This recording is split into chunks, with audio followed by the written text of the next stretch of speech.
pagi Bapak Ibu saudara-saudara yang kekasih dalam Tuhan.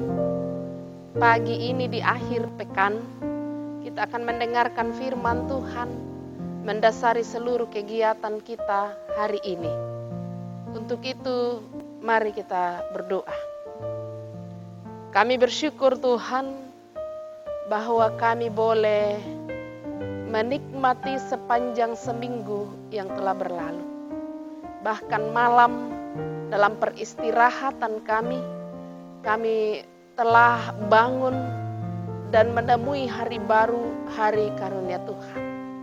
Mendasari seluruh kegiatan kami hari ini, kami mau mendengarkan firman-Mu, merenungkannya.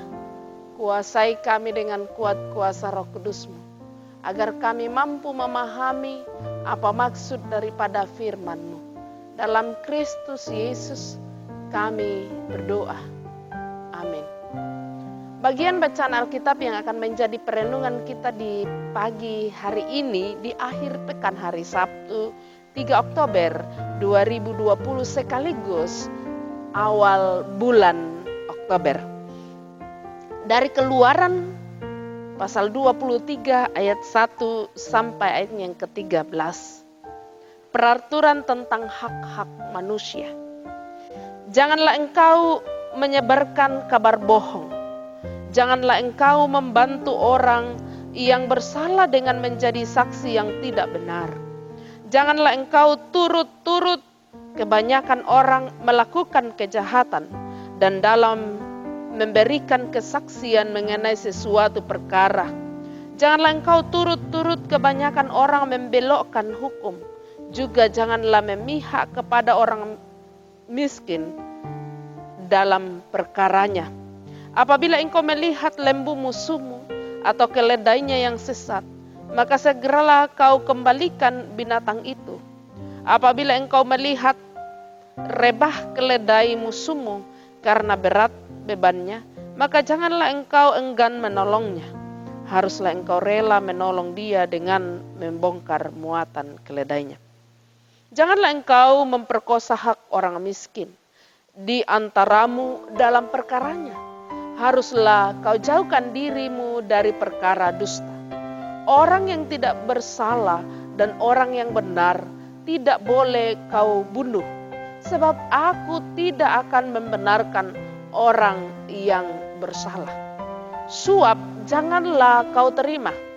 Sebab suap membuat buta mata orang-orang yang melihat dan memutarbalikkan perkara orang-orang yang benar.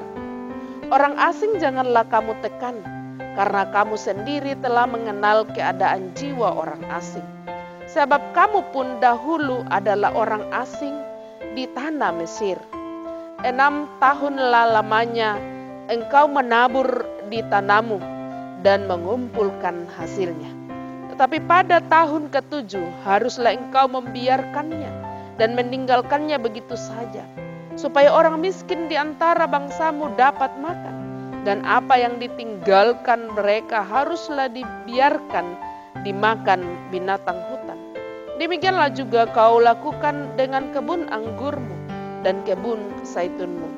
6 harilah lamanya engkau melakukan pekerjaanmu. Dan pada hari ke-7 haruslah engkau berhenti, supaya lembu dan keledaimu tidak bekerja, dan supaya anak muda, budakmu, perempuan dan orang asing melepaskan lelah. Dalam segala hal yang kufirmankan kepadamu, haruslah kamu berawas-awas. Nama Allah lain janganlah kamu panggil. Janganlah nama itu kedengaran dari mulutmu. Amin. Saudara-saudara yang disebut berbahagia adalah kita semua yang masih sempat mendengarkan firman, bahkan diberikan kesehatan untuk merenungkan dalam kehidupan kita. Shalom Bapak Ibu saudara-saudara yang dikasihi Tuhan. Di negara kita ini, negara yang syarat dengan aturan. Banyak aturan yang ada di negara kita, terlebih lagi saat sekarang. banyak aturan di masa pandemik virus corona.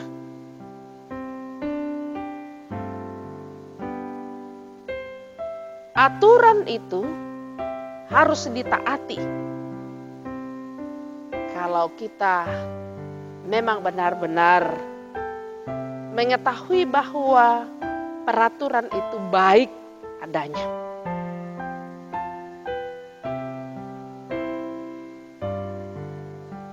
Di beberapa bagian saudara-saudara atau organisasi-organisasi tertentu ada aturan-aturan yang sifatnya umum.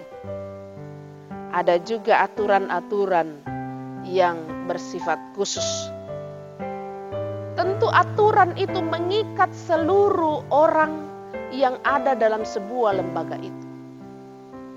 Misalnya di sebuah perusahaan, ada aturan mendirikan sebuah perusahaan. Saya kira itu adalah bagian dari aturan-aturan umum. Dan bagaimana mengatur para pegawainya di dalam aturan-aturan khusus perusahaan tersendiri. Saudara-saudara, dalam Keluaran 23 ayat 1 sampai 13, di dalam diuraikan bagaimana aturan dan hak manusia itu harus menaati aturan tersebut. Dan Tuhan yang harus menjadi tolak ukur bagi sikap dan perilaku umat. Sehingga saudara-saudara, ketika ada orang yang bertindak tidak sesuai dengan kehendak Tuhan, maka sebagai seorang pilihan Tuhan, sebagai seorang umat Tuhan, ia harus tetap bisa membedakan mana yang baik dan mana yang buruk. Kalau sekarang saudara-saudara, di tengah-tengah masa pandemik virus corona, wajib menggunakan masker kemanapun kita berada. Bukan karena kita takut pada denda misalnya, tetapi karena kita mampu membedakan mana yang baik, mana yang tidak.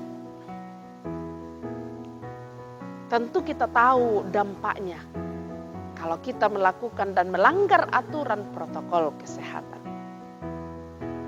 Saya pernah berbincang dengan teman saya. Saya katakan begini, jika kita sudah mematuhi protokol kesehatan dan kita terpapar virus corona, itu tidak dapat dipungkiri saudara-saudara. Ada banyak orang yang mematuhi aturan protokol kesehatan tapi toh pada akhirnya terpapar virus corona. Maka itu tidak akan ada lagi penyesalan. Karena kita sudah mematuhi aturan-aturan yang ada. Tetapi kalau saudara atau saya tidak mematuhi aturan yang ada itu, dan tiba-tiba saudara atau siapapun dia terpapar virus corona, apa yang harus dilakukan saudara-saudara? Tentunya akan ada penyesalan yang besar. Kita mematuhi aturan itu bukan karena kita takut pada sesama. Itu tadi yang dikatakan bahwa tolak ukurnya adalah Tuhan. Ketika seseorang takut akan Tuhan, maka ia sadar dan melakukan peraturan itu, taat terhadap peraturan-aturan yang ada. Karena ia mampu membedakan mana yang baik, mana yang benar. Dalam pembacaan juga Tuhan pun mengingatkan bahwa sebagai pribadi yang maha kuasa, Tuhan memiliki kepedulian atas seluruh wilayah, termasuk hewan dan ciptaan-ciptaan yang lain, saudara-saudara. Untuk semua yang Tuhan ciptakan di dalam dunia ini, Tuhan punya hak untuk mengatur semuanya itu. Kalau itu dihadirkan, semuanya itu hanya bertujuan untuk membantu dan menolong umat mau menghargai kemurahan Tuhan dan mengakuinya dalam kehidupannya. Tuhan menciptakan bumi dan segala isinya, dan berbagai perintah yang ada di dalamnya. Bukan berarti bahwa Tuhan membiarkan umatnya untuk melanggar sebuah perintah yang ada, supaya ada keteraturan dalam kehidupan ini. Saudara-saudara yang dikasihi Tuhan, kita diberi hak untuk mengelola bumi ini dengan baik. Kita diberi hak dan kebebasan untuk mengatur bumi ini dengan baik. Sehingga aturlah itu dengan takut akan Tuhan. Dan taati peraturan-peraturan yang ada. Sehingga kita mampu bertanggung jawab untuk kehidupan kita, juga kehidupan orang lain dan ciptaan-ciptaan lain. Terpuji Dia. Haleluya. Amin. Mari kita berdoa. Bapa Sorgawi, kami bersyukur bahwa kami boleh dimungkinkan mendengarkan firman Tuhan.